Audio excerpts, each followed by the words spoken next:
Recording in progress. Muito bem.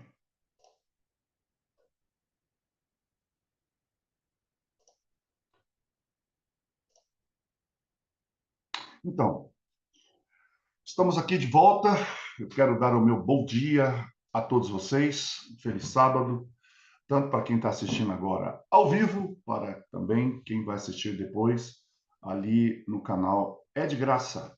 Né? E já de cara, eu peço a você que comente ali o que você pensou da aula, o que você aprendeu, o que você achou da aula, e também você possa ali, então, contribuir para que essa mensagem, também se você quiser dizer, olha, gostei, não gostei e tal, é, que essa mensagem possa chegar ao maior número de pessoas possível no decorrer da história em que esse canal estiver ali disponível para proclamar essa verdade extraordinária que é a verdade do santuário. Então, vamos seguir em frente? Bem, na última aula, nós começamos falando aí começamos a falar, se eu falar isso em Portugal, eles me matam. Portugal diz isso, né? Falando, não existe muito gerúndio lá. Eles vão dizer, começamos a falar. Então, nós começamos a falar sobre a unção das tribos e sobre a própria unção, a complementação da unção do sacerdote e o seu ministério no santuário celestial. Então, nós aprendemos que o sangue derramado, ele precisava aplicar esses benefícios do sangue derramado, através da sua morte expiatória, a essas necessidades que o povo de Deus tem, necessidades em toda a natureza, continuamente. Não há nenhuma analogia do dia da expiação do Antigo Testamento, nem o ensino direto do Novo Testamento, que vai sancionar uma doutrina de que a obra sacerdotal de Cristo foi concluída quando ele morreu. É por isso que a gente está aqui abordando com bastante veemência esse tema, esse assunto, porque nós temos razões para isso. Razões. Eu estava até conversando com o pastor da Igreja do Céu Azul, e há hoje uma deficiência doutrinária profunda, e não é só praticamente em todas as denominações, apesar de que eu acho que a Igreja Adventista, a Igreja Presbiteriana, por exemplo, elas ainda são, dentro do escopo das suas doutrinas, são ainda faróis que a gente tem por aí. Porque o restante é oba-oba, é sentimentalismo, é erguei as mãos e dar glória a Deus, e não estou dizendo que isso é errado, mas não tem doutrina, é muito fraca a questão da palavra. Então, é por isso que eu estou enfocando isso, porque nós somos sempre, inclusive a gente é acusado de seita e não sei mais o quê, por causa, uma das razões é como nós interpretamos a questão da doutrina do santuário.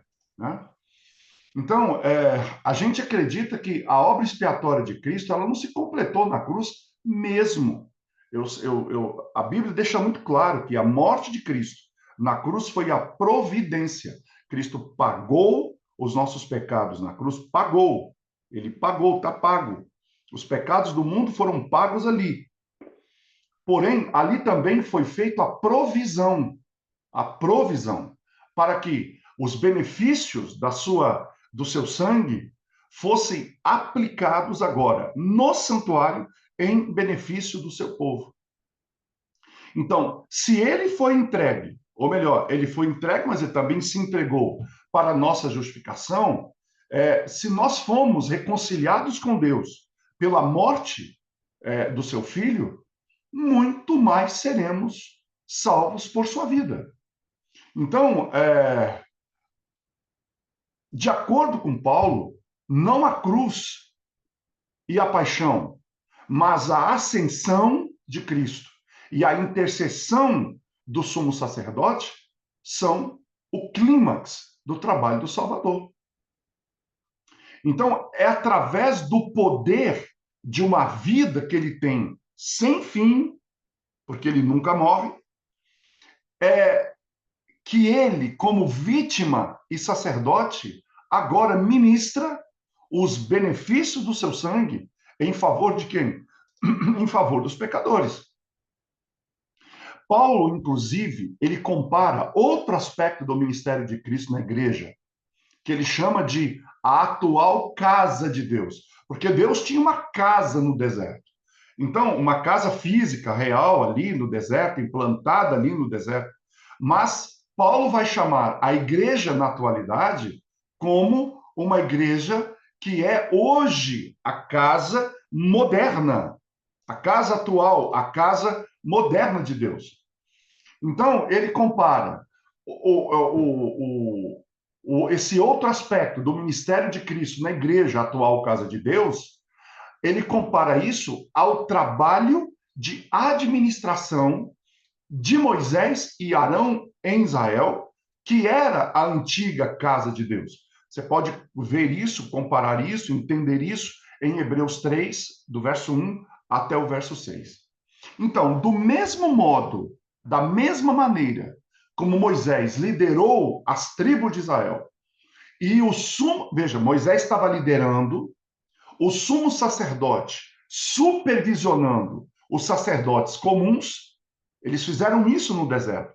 Então Moisés liderava, o sumo sacerdote supervisionava o trabalho dos sacerdotes comuns na casa de Deus, onde? No deserto.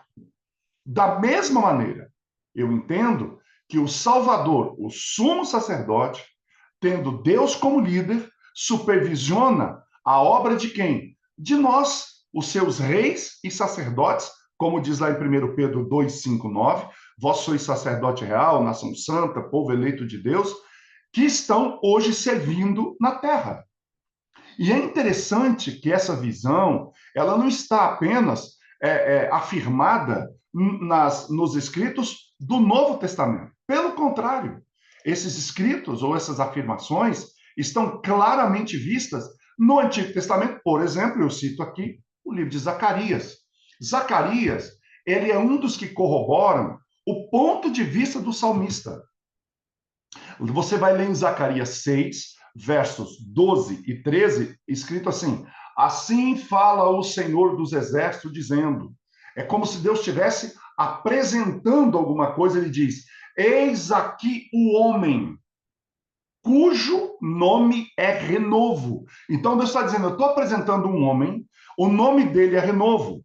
Por quê? Porque ele crescerá do seu lugar, ele edificará o templo do Senhor. Peraí, mas o templo do Senhor não estava edificado? Ele está falando da obra, do ministério, e levará a glória, e se assentará, e reinará sobre o seu trono, e ele será sacerdote sobre o seu trono. Aqui apontando que essa visão, quem é que podia ser rei, sacerdote, profeta, tudo em um só? Só Cristo. E ele dizia: o conselho de paz haverá entre ambos. Então, a palavra, por exemplo, samak, aqui é traduzida como ramo, que também essa palavra é usada por Jeremias 23:5 e em Jeremias 33:15. E essa palavra samak, que tem como, não é traduzida como ramo, ela invariavelmente aponta para quem? Aponta para o Messias. Então, quando você pega a palavra renovo ou ramo, essa palavra ela remete na sua essência para o Messias. Portanto, o ministério sumo sacerdotal de Jesus é inseparável de sua realeza, porque a ordem do sacerdócio de Cristo é segundo a ordem de Melquisedeque. Então, ele é o rei sacerdote. E um dia, obviamente, esse rei sacerdote, ele vai tirar as vestes de sacerdote e ele vai ser único e exclusivamente rei. Ele será apenas e somente rei. E ele então retornará como rei dos reis e senhor dos senhores, para reinar supremo para sempre. Isso está registrado em Apocalipse 17, 14 e também em Apocalipse 19, 16.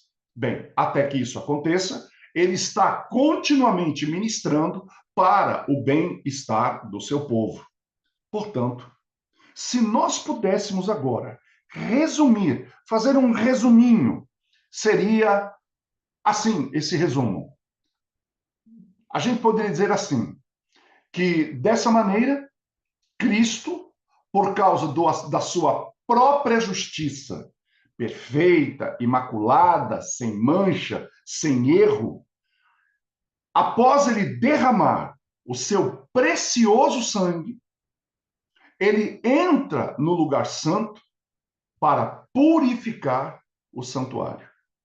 E à medida que, por meio do seu ministério diário, o sacerdote, ou nosso sumo sacerdote, ou nosso sacerdote, purifica os corações de seus discípulos, ele os prepara para quê?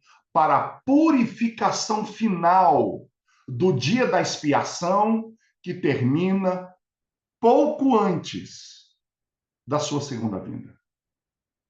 Então, era necessário fechar esse aspecto do nosso estudo para que então nós pudéssemos avançar. Por quê? E por que precisamos avançar? Vocês vão perceber uma coisa que eu acho que é importante a gente falar disso aqui, que é o seguinte: eu já frisei isso várias vezes. O santuário, ele foi pensado da seguinte forma, entendam bem, o plano da salvação, ele foi engendrado, ele foi criado, pensado, só para a gente entender, para ficar muito claro isso aqui. Ele foi pensado antes da fundação do mundo. Então isso tem que ficar claro na tua cabeça. Mas isso não pode ficar claro na tua cabeça apenas como um dado. Ah, o plano foi feito antes da fundação do mundo. Na tua mente, eu recomendo, eu insto com vocês para que vocês reflitam sobre isso. Quais são as implicações? Os porquês? Eu posso dizer, talvez, que isso deveria ser objeto da nossa meditação. Por quê? Por que Deus planejou isso? Eu nem sei se a gente pode usar a palavra planejar. Eu nem sei, sabia? Porque quem planeja, pensa. Quem planeja, fica analisando se dá ou se não dá, os pontos positivos, os negativos, quais são as ameaças. Quem já fez um SWOT, ou o 5W2H, que é um planejamento estratégico nas empresas? E por que o homem faz planejamento? Para evitar erros. Você acha que Deus foi pensar, ver aonde que ele podia errar? Sabe a que conclusão eu estou chegando aqui agora? Que o plano da salvação, talvez, não foi um plano, é para nós entendermos. Para Deus nunca foi um plano.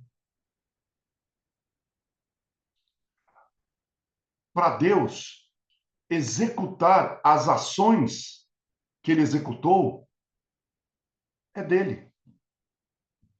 Eu vou te fazer uma pergunta. Você tem que planejar para falar? Não o que falar, mas para falar, ou enquanto você fala, a fala é automática. Você simplesmente vai falando.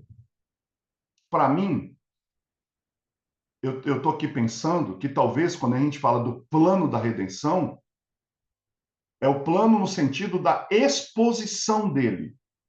Eu acho que é isso aí. O plano da redenção pode ser chamado de plano enquanto exposição, mas não enquanto engendramento, não enquanto análise, porque Deus não faz análise. Deus não pensa. Eu estou dizendo em relação à sua própria essência. Ele expõe porque quando Deus pensa, vamos chamar assim, é ele. Aquilo é ele porque ele é onipotente, onipresente e onisciente. E outra coisa, quem conduz a história é ele. Nós não conduzimos a história, nós somos inseridos dentro da essência dele. Por isso que Deus é quem é, porque Deus não está nesse plano. Deus não está no tempo Cronos, Deus está no Kairos, que é o tempo fora do tempo. Então, eu penso assim que quando Deus manifesta, a única coisa, isso, provisão. É a provisão, é a provisão ofertada. Mas isso sempre esteve com Deus, porque quando Deus executa o plano, aquilo já é ele. A única coisa que Deus determinou era o tempo, entende? Porque Deus sempre existiu, e se ele sempre existiu, ele sempre soube que um dia o pecado chegaria nesse planeta. Ele sempre soube que ele criaria. A única coisa que estava no plano de Deus era a data. Porque a maneira, as formas, os porquês, as razões, isso sempre esteve com Deus. Isso é a própria essência dele.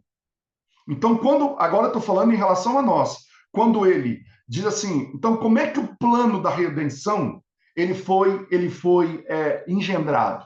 Do ponto de vista para a nossa compreensão. Tanto que Paulo fala, vindo à plenitude dos tempos. Deus enviou seu filho, nascido de mulher. Então, o plano da redenção, ele começa a ser, agora em relação a nós, ele começa a ser engendrado no céu, ele foi revelado no Éden, Deus fez a primeira revelação do plano, foi lá no Éden, em Gênesis 3,16, quando ele diz, esta lhe ferir, esta lhe ferir, como é que é? Este lhe ferirá a cabeça e tu lhe ferirás o calcanhar. Ali foi uma exposição resumida do plano da redenção. A partir do pecado, os vários personagens, Adão, Sete, Enos, Cainã, Malalael, Jared, Lameque, Enoque, né, Noé, né? Esses indivíduos, eles foram sacrificando em altares. É como se Deus dissesse, esse plano precisa ser divulgado, um pouquinho dele só. Agora, a revelação plena, cabal, total do plano foi feito no Sinai, exemplificado, porque Deus revelou em palavras para Moisés. Agora Deus diz, só palavras não resolvem. Só palavras não resolvem. E aí Deus, ele foi extremamente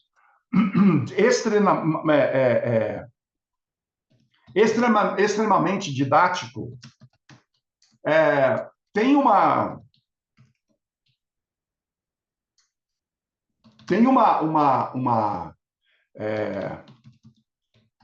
uma frase que eu não sei se vocês conhecem, mas diz assim a frase: diga-me que eu esquecerei. Ou seja, me fale alguma coisa e eu vou esquecer. Se você me ensinar, se você me mostrar, eu vou poder me lembrar. Agora, quando você me envolve, eu vou aprender. E se você pensar nessa frase, você vai ver, você vai perceber que Deus fez exatamente por um processo didático esse processo no Sinai. Ele falou para Moisés, mas ele entendia e Deus sabia que aquilo que fosse dito e apenas dito iria ser esquecido. Aí ele fala, não, eu vou dar um passo à frente. Eu vou mostrar através de símbolos, através de parábolas, e aí ele monta toda aquela estrutura no deserto, de acordo com o modelo que lhe fora mostrada no monte, mostrado a Moisés no monte, para que as pessoas, ao olharem para aqueles símbolos, eles pudessem se lembrar. Agora, e o aprender? Como é que funciona o aprender? Israel precisava se envolver. Então Deus escolhe líderes, sacerdotes, levitas, o pecador, todos se envolviam no processo que estava acontecendo no santuário.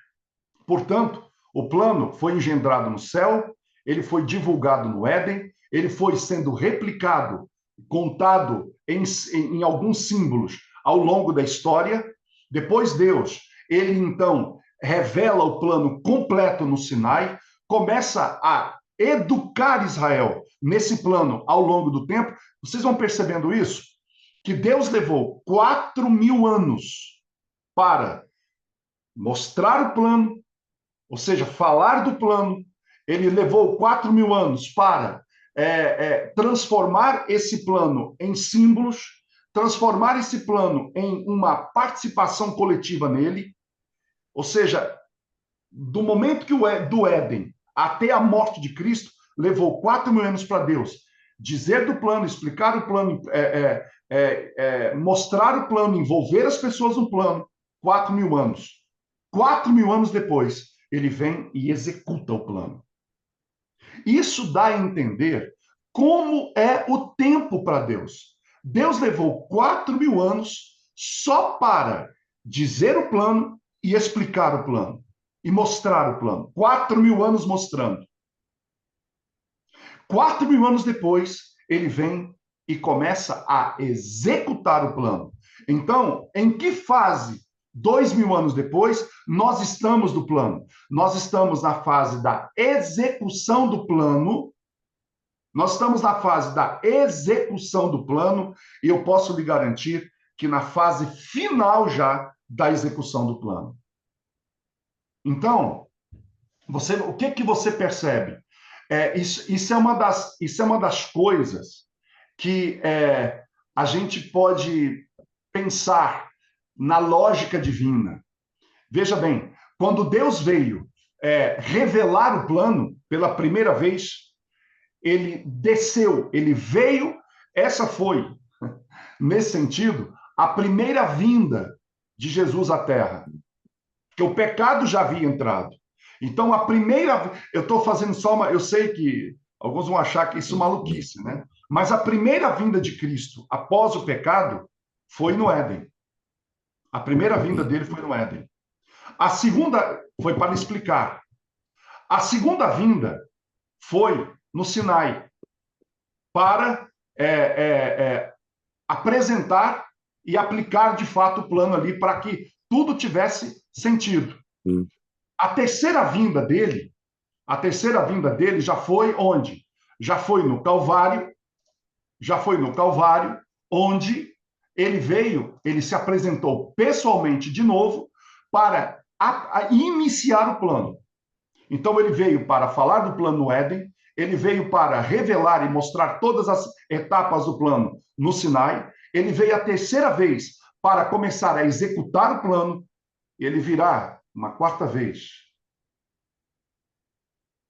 para finalizar uma etapa desse plano, ele virá uma quinta vez para finalizar o plano por completo.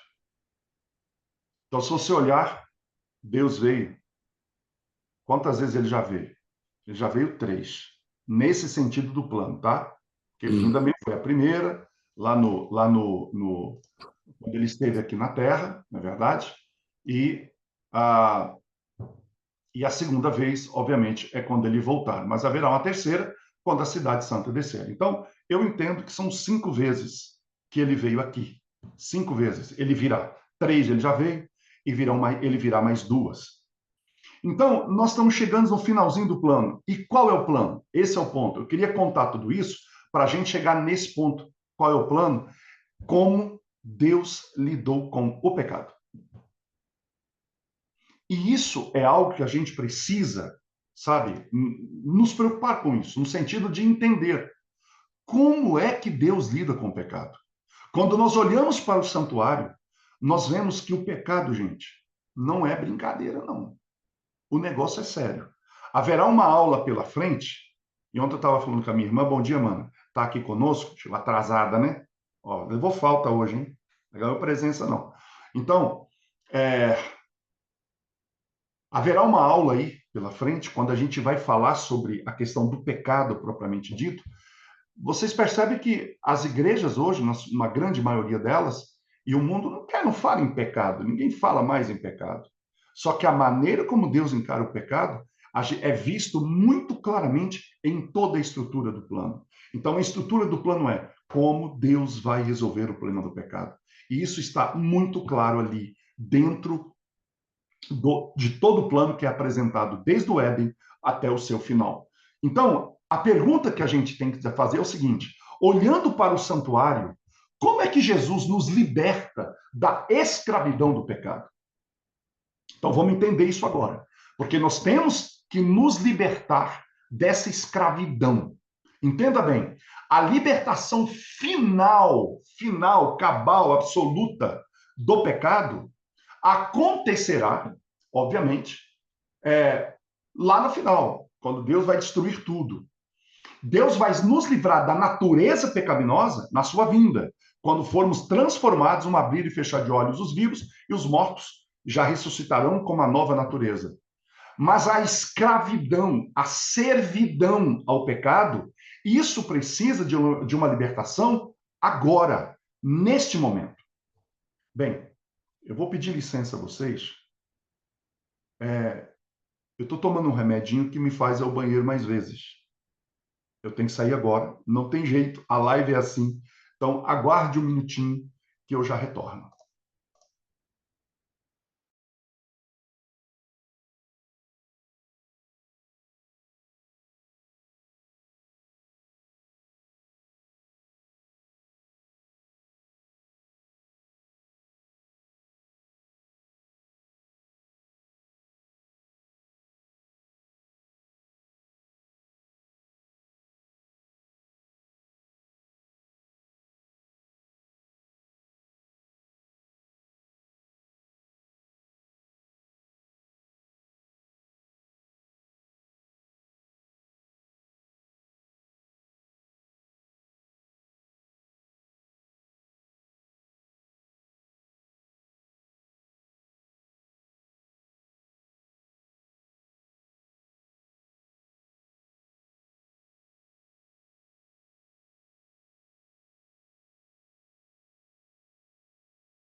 Muito bem, retornando aí. Obrigado pela compreensão de vocês aí, tá bom?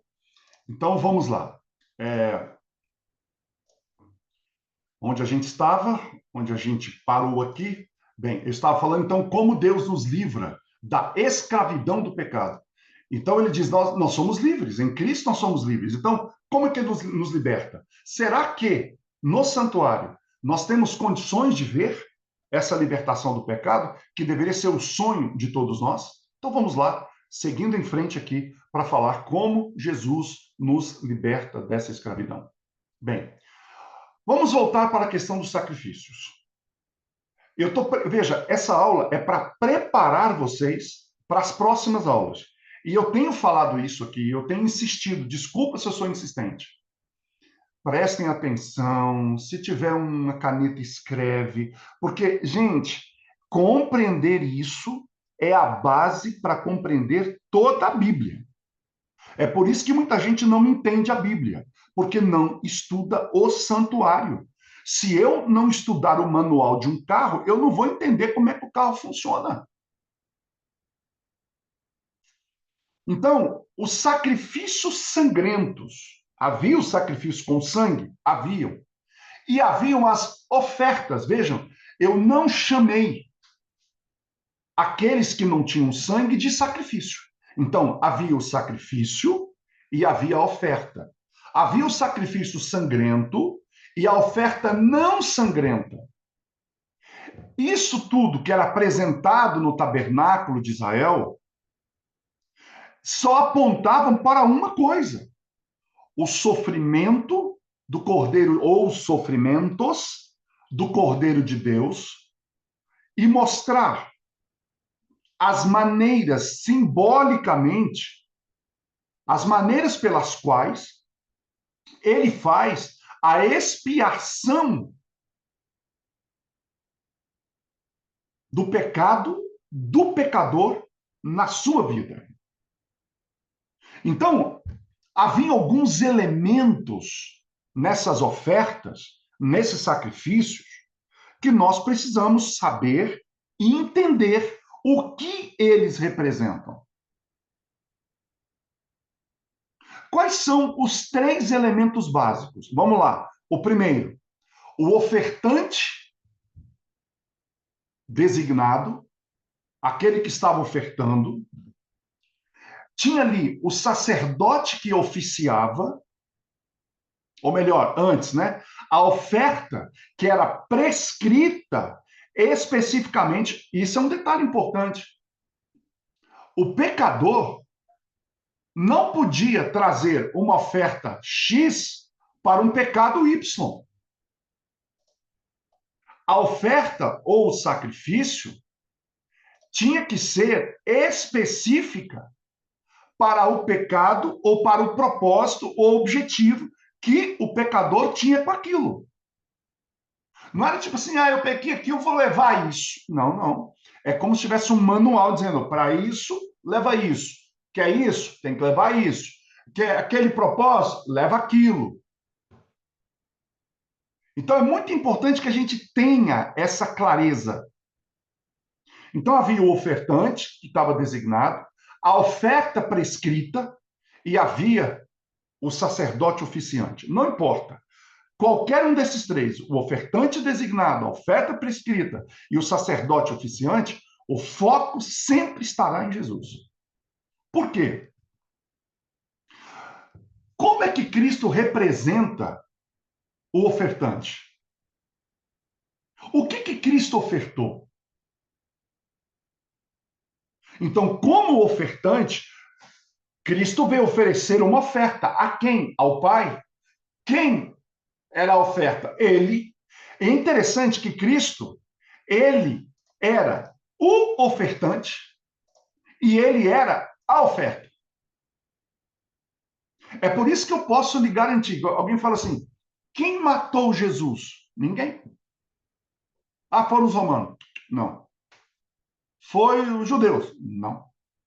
Quem matou Jesus? Ninguém. Ele se entregou. Jesus se entregou na hora certa, do jeito certo, como estava escrito na profecia, como estava dentro do plano. Ele morreu na hora certa. Olha a última frase dele: Pai, em tuas mãos entrego meu espírito. E tendo dito isto, reclinou a cabeça e expirou. Percebe? Até a hora dele morrer estava prescrita. Até a hora dele ser crucificado estava prescrito. O tempo que ele passaria na cruz estava prescrito. E o dia da ressurreição estava prescrito. O dia de voltar para o céu estava prescrito. O dia do Pentecoste acontecer estava prescrito. O dia de começar o juízo investigativo no céu estava prescrito. E o dia da sua volta, esse dia a gente não sabe quando é. Mas ela está prescrita que vai ocorrer. Mas Deus deixou sinais. E os sinais são claros, muito claros. Neste momento, Estados Unidos e Israel estão atacando o Irã em guerra. Será que nós estamos ouvindo a voz do Cordeiro gritando como um dragão? Então, como ofertante, o que ele mostra? Ele mostra o caráter dele como um homem perfeito. Como oferta, Ele dá a vida pelo homem como um substituto perfeito. Como sacerdote, ele pleiteia a sua vitória, porque ele não nasceu perfeito. Esse é um ponto muito importante. Cristo, ele aprendeu a obedecer. A perfeição do caráter de Cristo, isso aqui é importante. Eu entendo que Cristo nasceu com uma índole perfeita. Índole. Porque as pessoas confundem caráter, índole, personalidade, perfil. Tanto que, quando eu terminar do santuário, que eu fizer algumas aulas sobre a formação do caráter, que vão ser as próximas aulas, depois que o santuário terminar, eu vou falar mais sobre isso. A índole de Cristo era perfeita. Mas o caráter dele foi formado. A pergunta, porque olha que interessante. Olha que interessante. A índole faz parte do caráter? Faz. Mas a índole é caráter? Não. A índole é herdada. O caráter, ele é desenvolvido. Então, se você dissesse que Cristo nasceu com caráter perfeito, errado, impossível, psicologicamente, neurologicamente, emocionalmente, impossível. Porque se ele tivesse nascido com caráter perfeito, ele não podia ser o nosso representante.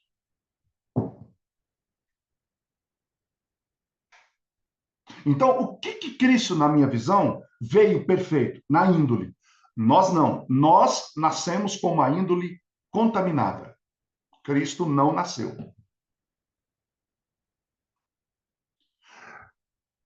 Eu entendo que Cristo não veio para provar que o homem tinha que ter uma índole perfeita. Cristo veio para mostrar que é possível, pela graça, desenvolver um caráter perfeito.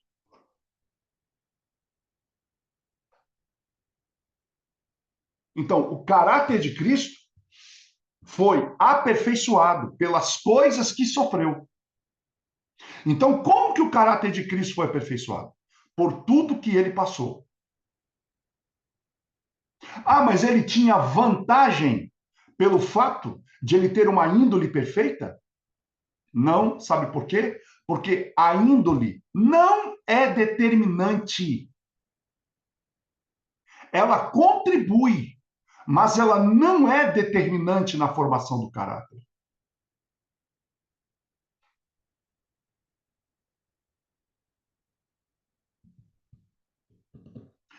É por isso que o homem se torna indesculpável. Entende isso agora? Porque não importa se é perfeito ou não é perfeita a índole. O que Deus estará julgando nas nossas vidas não é a índole com a qual eu nasci, mas o caráter que eu desenvolvi. Porque se Deus julgasse a índole com a qual eu nasci, eu não seria justo. Se a índole fosse determinante para o caráter, ou formação do caráter, Adão jamais teria caído. Que a índole dele era perfeita. Mas o que aconteceu com Adão? Por escolha errada, o caráter dele se tornou imperfeito. E, por conseguinte, por transmissão. Então, o que Adão transmitiu para nós?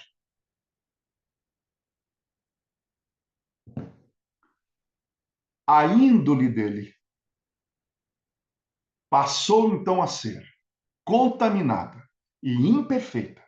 E é esta índole imperfeita que faz com que nós nasçamos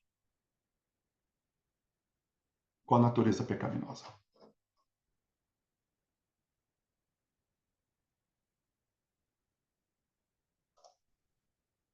Então, como sacerdote, ele pleiteia a sua vitória em nome do homem, como o perfeito Deus-homem. Então, os detalhes que a inspiração deu a respeito das vítimas usadas, várias vítimas, quais? Rolinha, pombinha, pardalzinho, ovelha, cabra, novilha, uva, né? Cereais. Então, os detalhes que a inspiração nos dá a respeito de cada vítima usada nas cerimônias, o que que elas mostram? Elas vão mostrar a qualidade do caráter de Cristo, mostram a natureza da pessoa dele, mostram o escopo. O que é escopo? Tudo que está na agenda que precisa ser cumprido. E você talvez possa fazer uma pergunta: por que são necessários tantos tipos e símbolos para representar Jesus? Porque o Salvador, e a resposta para essa pergunta é simples. Simples de falar, mas de compreender é muito complexo. É porque o Salvador, o nosso Senhor Jesus, ele é muita coisa e desempenha, ao mesmo tempo, uma série de papéis de tal forma que nenhuma ilustração do santuário ela é completa em si mesma. É por isso que você precisa de tantos símbolos, tantos animais, tantos móveis, tanto isso, tanto aquilo, porque Cristo é tão amplo, tão pleno, com tantas funções, que uma coisa só não daria conta de exemplificar tudo aquilo que ele é. É por isso que, para você compreender o caráter de Cristo, a natureza de Cristo, tudo que Cristo é e tudo que ele faz, você precisa de todas essas peças reunidas para então você possa ter um retrato claro e abrangente de todo o processo. Então, Jesus é, de fato, esse ofertante final. E os rabinos judeus vão mostrar que os caminhos de Deus diferem dos caminhos do homem. O jeito de Deus fazer as coisas diverge do jeito como nós fazemos as coisas. E por quê? Porque enquanto os homens, eu, você, todos nós, dirige alguém, os homens dirigem, orientam, falam para os outros fazer uma coisa, enquanto muitas vezes ele mesmo não faz, sabe o que Deus diz? Deus é diferente. Deus diz a Israel assim: fala para Israel observar as coisas que eu faço. Percebe a diferença? Eu digo para vocês, faça isso. Deus diz para nós, observa o que eu faço. Essa é a diferença. Quando Cristo diz, olha essa frase, Cristo não é real. Isso não é real o que eu estou dizendo. Se alguém quiser vir após mim, o que essa frase ela implica? Quando você olha para essa frase, se alguém quiser vir após mim, significa que ele já foi. Ele não está dizendo vão, ele está dizendo vem. Se alguém está dizendo vem, é porque ele já está à sua frente. Aí ele diz: se alguém quiser vir após mim, se alguém quiser trilhar o caminho que eu estou trilhando, negue a si mesmo. Mas por que ele pede, então, nega a si mesmo? Ele está dizendo, olhe para mim. E alguém pergunta, como, Senhor, que eu vou negar a mim mesmo? Olha como eu fiz. E aí toma a sua cruz. Qual cruz? A mesma que eu peguei. E quando Jesus falou isso, ele não estava no caminho do Gólgota. Ele não estava andando lá no caminho com a cruz nas costas, dizendo isso. Sabe o que ele estava dizendo? Aquela madeira que vocês verão em breve nos meus ombros, ela já foi fincada no meu coração antes da fundação do mundo. Essa cruz que eu estou pedindo para vocês tomarem é a cruz que eu já estou levando desde que o plano começou a ser falado. Antes do plano ser falado, essa cruz já estava sobre meus ombros por causa da força da minha decisão.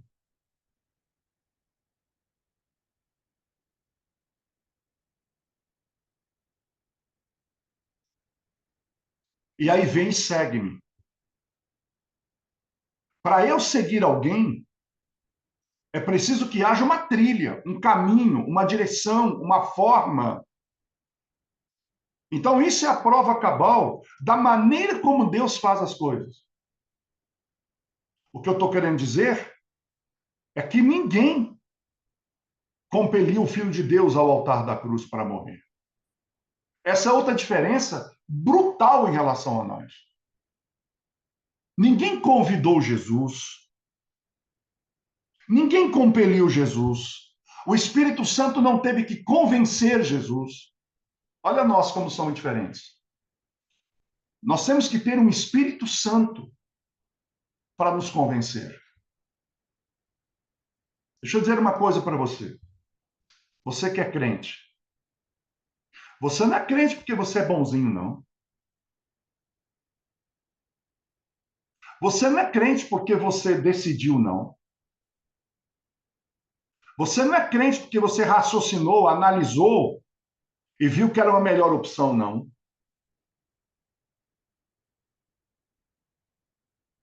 A tua crença nunca começou em você. Sabe por quê? Porque na relação do homem com Deus, a iniciativa nunca é do homem. Nós somos tão diferentes de Jesus, mas precisamos nos tornar parecidos com ele.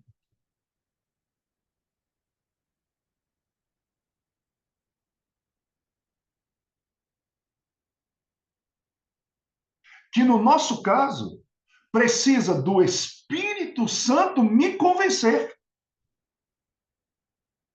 Você acha que o Espírito Santo convenceu Jesus a negar a si mesmo, a tomar a cruz, ir para o Gólgota? Não, ele se ofertou voluntariamente. Para nós, devido à nossa. É isso que a gente precisa entender.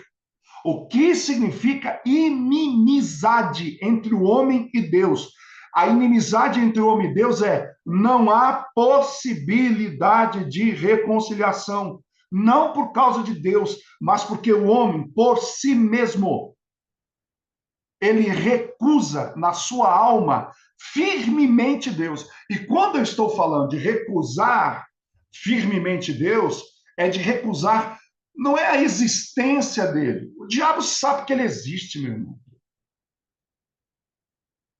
É de recusar a proposta de uma vida santa.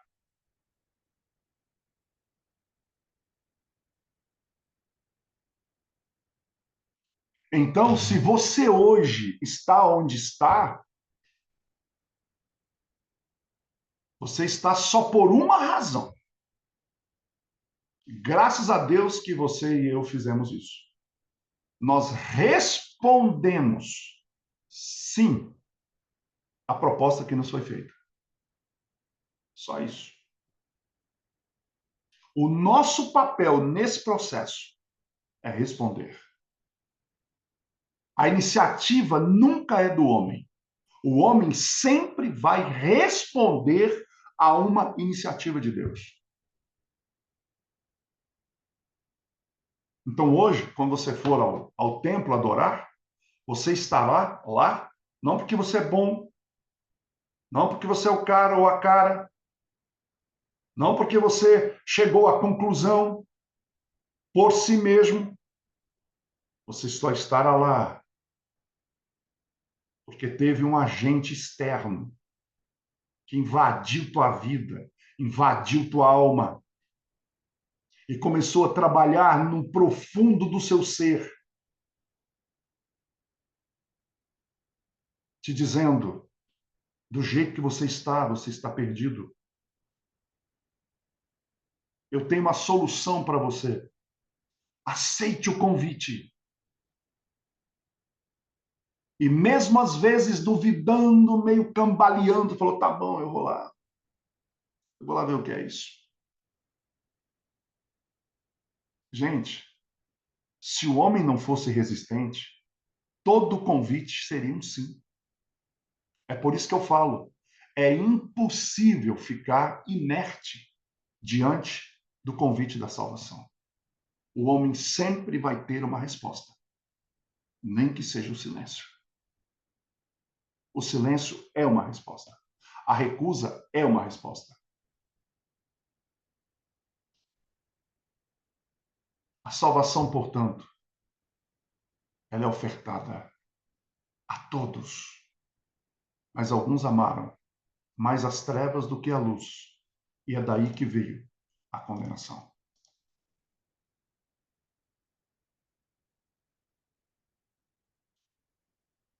Então, para ser capaz de fazer isso, Jesus se esvazia por completo do exercício independente de suas prerrogativas divinas. Sabe por que ele tinha que abrir mão das suas prerrogativas divinas? Senão ele não morreria. Aí ele assume o papel de Goel, ou parente redentor, dessa raça criminosa, que estava fugindo do vingador do sangue. Tem que estudar um pouco mais isso. E como o homem não tinha como pagar a sua dívida, quem tinha que morrer? O homem. Aí o Salvador aparece como o último ofertante. E ele deu a vida para cancelar tanto a culpa, tanto a culpa, quanto a morte que era necessária para pagar essa culpa. Agora, quando você olha então para o ritual, agora eu vou falar do ritual, você começa a perceber como é que o penitente, ou melhor, o ofertante, se identifica com a sua oferta. Que no caso aqui, a vítima. Porque na medida em que o pecador retira a vida do sacrifício, com o seu cutelo, a sua faca, naquele momento era como se ele tivesse ofertando a sua própria vida. Porque o sacrifício toma o lugar da pessoa que oferece esse sacrifício. Então, na pessoa do sacrifício, o sacrificador se entrega com sua oferta. Então, ao invés de ele se entregar, o sacrifício o auxilia. Para que, ao invés de ele se entregar, o outro se entregue, o animalzinho, como se fosse ele. É por isso que quando a gente diz assim, Cristo não morreu por mim apenas. Ele não morreu por você apenas. Ele morreu como se fosse você. Ele morreu como se fosse eu. Pensa comigo. Quando o pecador vinha para o santuário, ali onde estava o altar, ali era o lugar da matança. Vamos imaginar uma situação hipotética. O pecador se apresentando no templo sem cordeiro. E ele diz assim: eu vim trazer a minha oferta pelo pecado. E o sacerdote perguntasse: mas aonde está a sua oferta? Ele diria: a minha oferta sou eu mesmo. E o sacerdote diria: eu não posso aceitar a sua oferta, porque a sua oferta ela tem defeitos. Ele disse: eu sei. Eu estou disposto a pagar o preço por esses erros que eu cometi. E aí, eu faço uma pergunta a você. Imagina que o sacerdote pegasse aquele homem, deitasse ele sobre o altar, tirasse-lhe a sua vida. Eu pergunto: o preço teria sido pago? Teria. O salário do pecado é a morte. Como é que ele pagou o preço? Dando a própria vida por ele. Mas eu pergunto: aquele sangue poderia fazer expiação pelo pecado?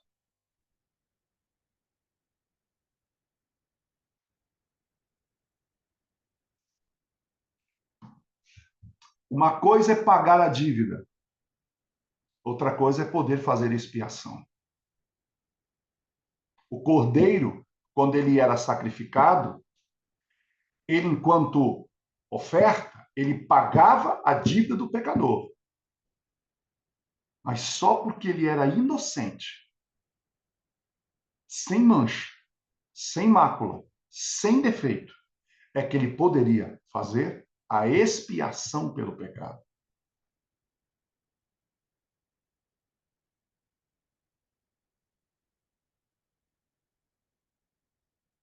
O que é a expiação?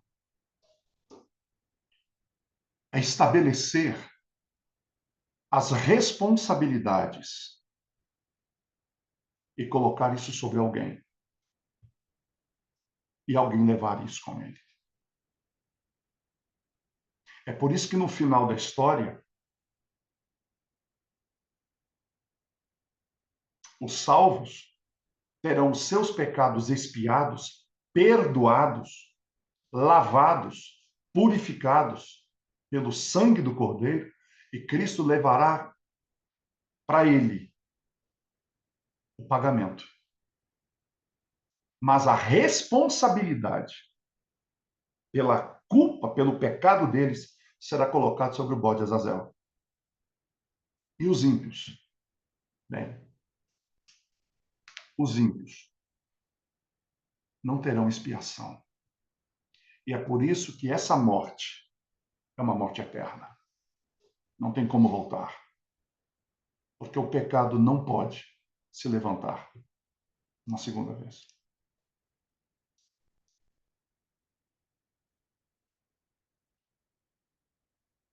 Então, a determinação estipulava que enquanto confessasse seus pecados, o penitente tinha que colocar as mãos sobre a cabeça, aí ele transferia a culpa para o substituto, ele pegava o seu próprio animal, ele cortava a sua jugular, ele acreditava pela fé que o animal havia sofrido a morte penal que ele deveria ter sofrido.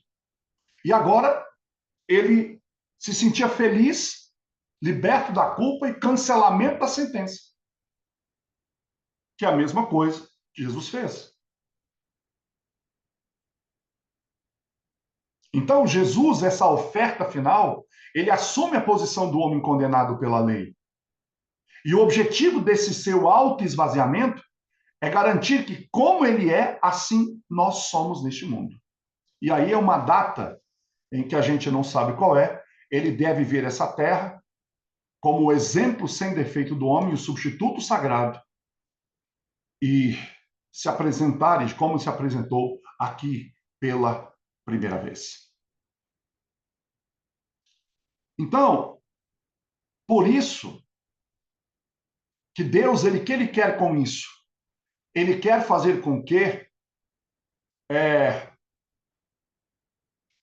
esse sacerdote supremo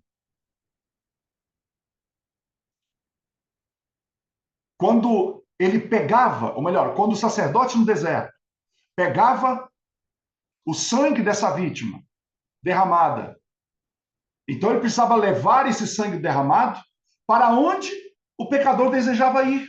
E onde o pecador desejava ir, que estava alijado? Da presença de Deus. É por isso que o sangue era levado lá dentro do santuário. E lá ele espargia o sangue para efetuar essa expiação pelo adorador. E é por isso que Cristo, após a sua morte, ele entra no santuário de uma vez por todas para servir ali com o sangue que ele derramou no Calvário. Esse é o elo diário, indispensável entre Deus e o homem. Então, no típico dia da expiação, ele ministrará os méritos do seu sangue espargido, que é o que ele está fazendo agora, para justificar o caráter que ele ajudou a cada alma penitente a desenvolver. Só ele é capaz de nos apresentar a Deus como filhos e filhas. Porque no santuário celestial, ele é o ofertante, a oferta e o sacerdote.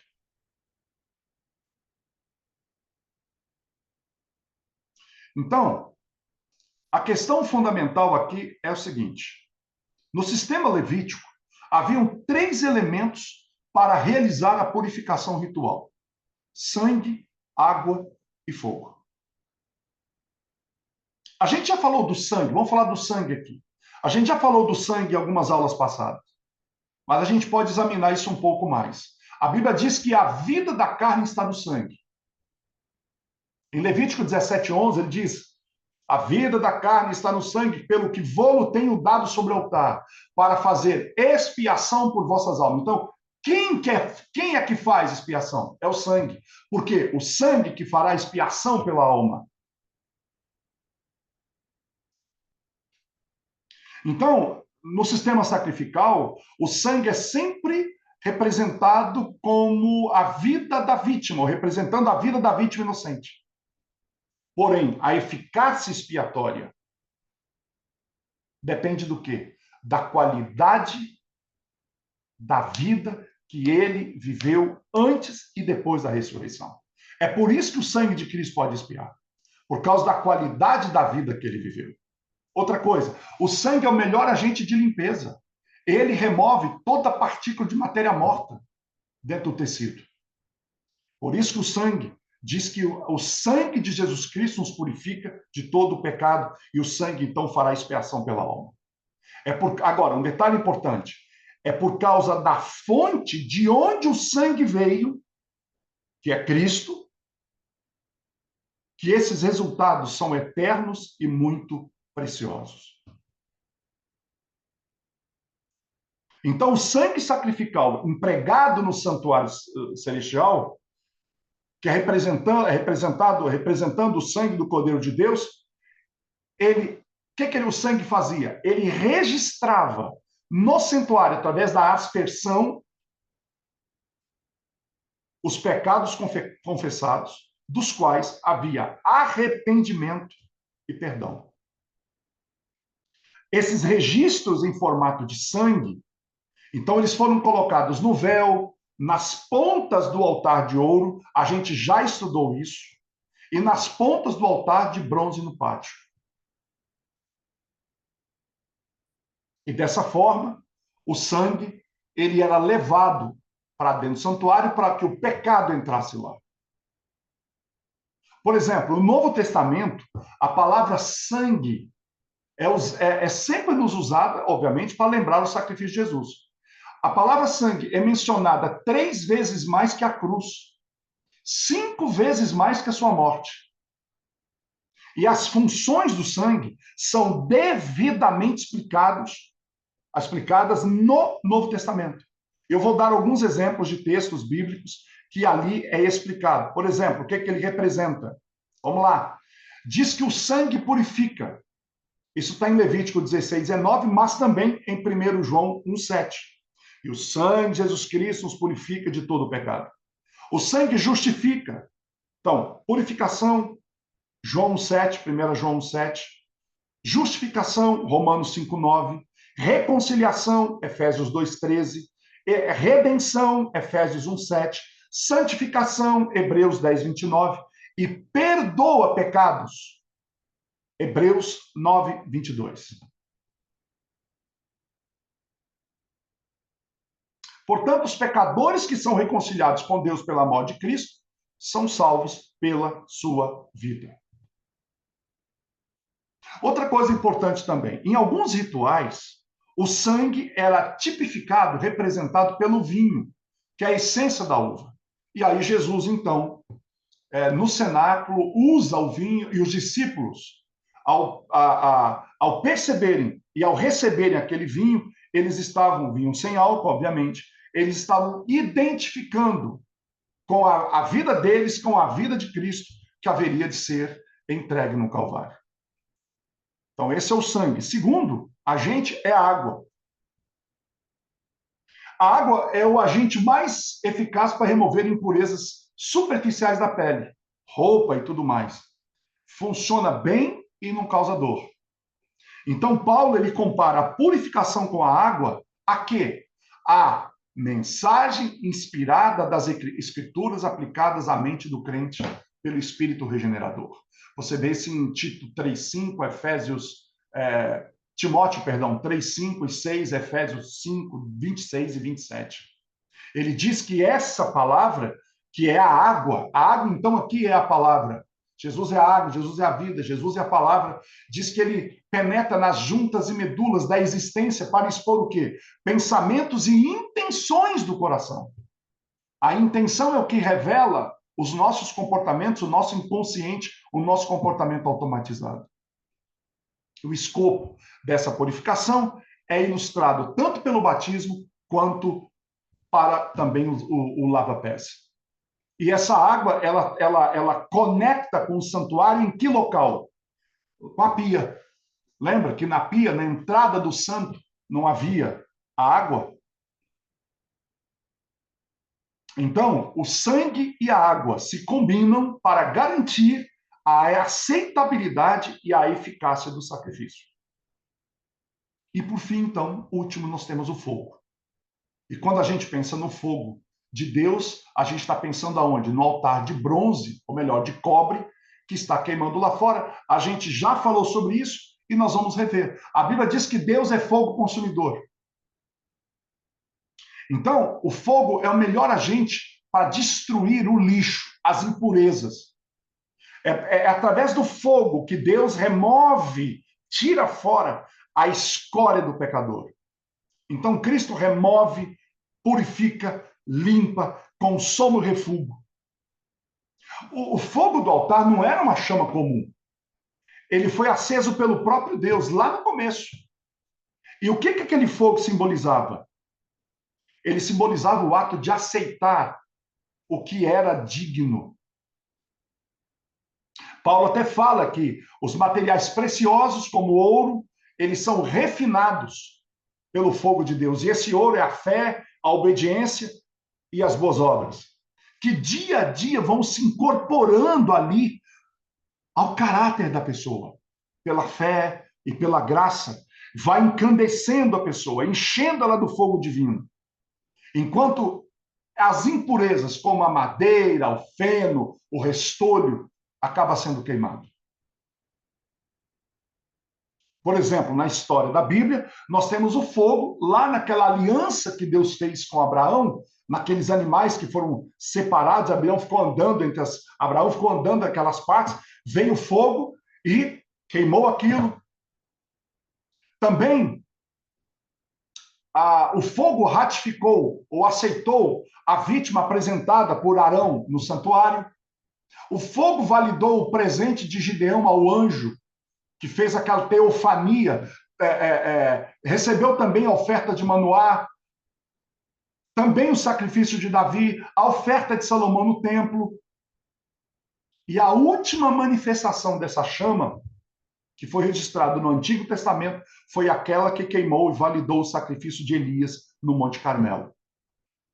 Então nós temos o fogo validando Abraão, nós temos o fogo validando a consagração de Arão, nós temos o fogo aceitando o presente de Gideão ao anjo, nós temos o fogo recebendo a oferta de Manoá, nós temos o sacrifício de Davi ali no templo, que foi aceito. Nós temos Salomão na dedicação do templo e, por fim, a última manifestação, nós temos Elias no Monte Carmelo. Pergunto, quantas vezes o fogo de Deus se manifestou? 7.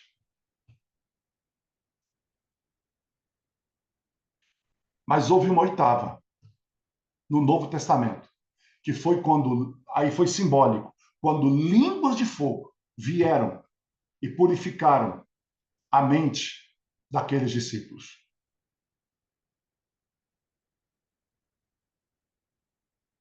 Agora, houve uma outra manifestação do fogo de Deus quando ele destruiu Sodoma e Gomorra. É a oitava manifestação real. E a nona e a última será quando os ímpios foram destruídos pelo fogo. E é interessante que a lei ritual, ela prescrevia 2 tipos de queima. E ela usava uma palavra específica para cada um.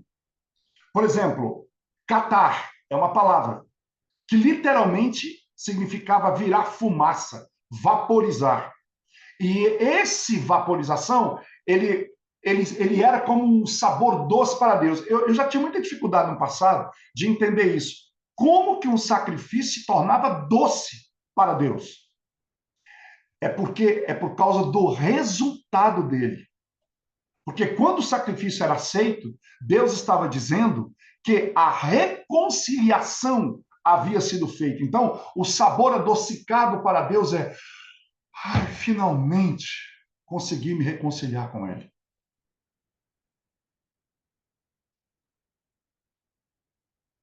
Há também uma outra palavra, chamada de mincar, que aí é relacionada às ofertas de refeição, bebida, gordura, das ofertas pacíficas, tudo queimado no altar da corte.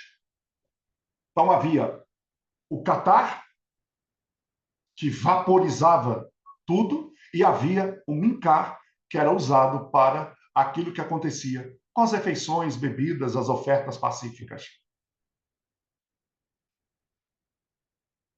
Então, o apóstolo Paulo, ele reconheceu Jesus nessa oferta. Ele diz em Efésios 5:2 que Cristo se entregou a si mesmo por nós como oferta.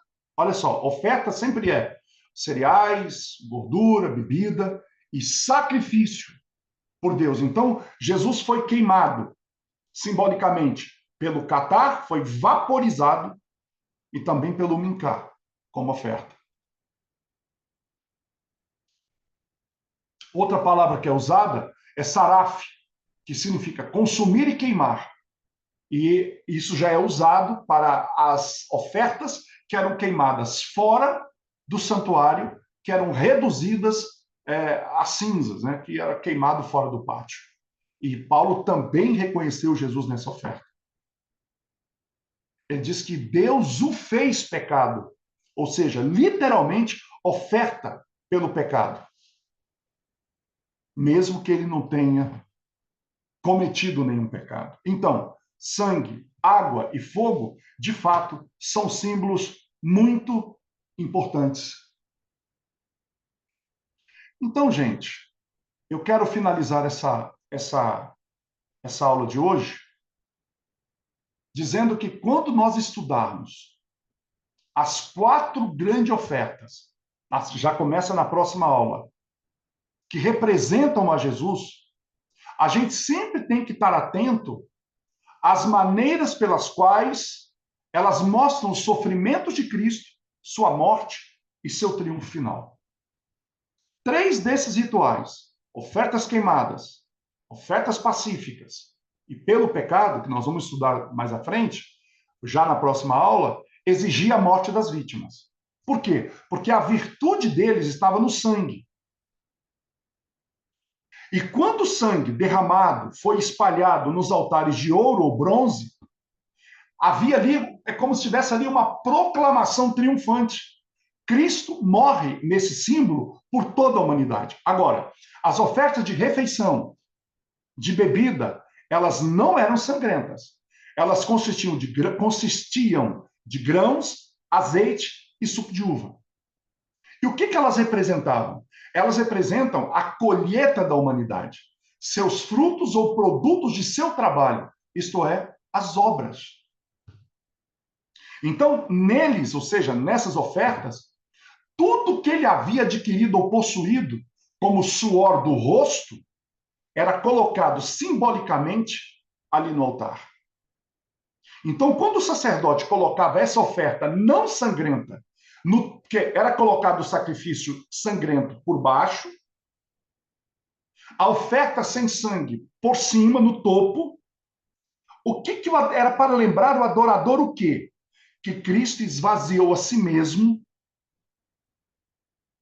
e, ao mesmo tempo, isso anunciava que a quem estava seguindo os passos deles, que da mesma maneira que Cristo se esvaziou e derramou tudo sobre aquele altar, representado pela oferta da bebida, consistindo em sangue da uva,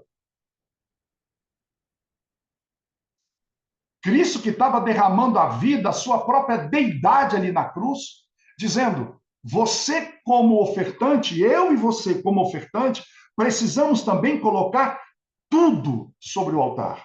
É isso que Cristo diz: aquele que quiser ser meu discípulo, negue a si mesmo. O que ele está dizendo? Faça como eu. Eu coloquei tudo, tudo, nada. Não teve uma unha, uma grama de alguma coisa que não foi colocada ali. Eu disse isso nas aulas passadas. A igreja ainda não tem fogo, porque fogo não está no candelabro.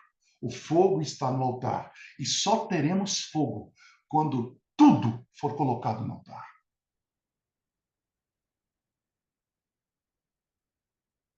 Então, com essa introdução, na próxima aula, nós entraremos novamente, nós voltaremos lá para o pátio. E aí nós vamos considerar cada ritual que é feito ali dentro desse santuário.